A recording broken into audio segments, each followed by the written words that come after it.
friends, welcome to alandursamayal. Ellu Kozhukattai எப்படி பண்றதுன்னு பார்க்கலாம் வாங்க.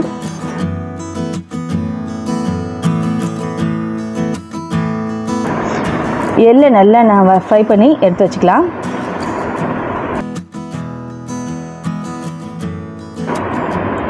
எள்ளு கூட கொஞ்சமாக வெல்லம் சேர்த்து நல்லா பவுடர் ஆக்கி எடுத்து வச்சுக்கோங்க.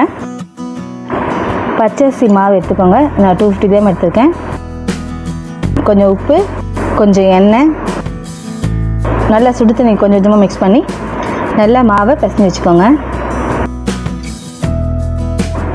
இப்போ நம்ம எள்ளையும் வெல்லத்தையும் அரைச்சி வச்சுருக்கோம்ல, அதையும் இது கூட சேர்த்துக்கலாம். மாவை நல்லா தட்டையாக்கி அதுக்குள்ளே இந்த பூர்ணத்தை வச்சு அந்த பூர்ணம் வெளியே வராத மாதிரி நல்லா க்ளோஸ் பண்ணிடுங்க.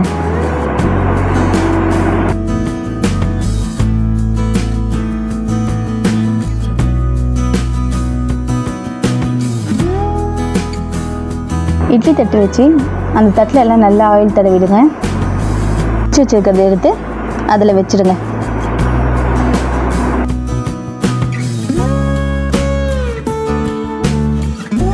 அவ்வளோதான். ஒரு 5 மினிட்ஸ் ஆவி வச்சுட்டு எடுத்துடலாம்.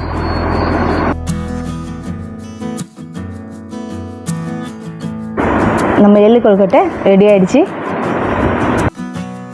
இந்த வீடியோ பிடிச்சிருந்ததுன்னா மறக்காமல் லைக் பண்ணுங்கள், ஷேர் பண்ணுங்கள், சப்ஸ்கிரைப் பண்ணுங்கள். நன்றி.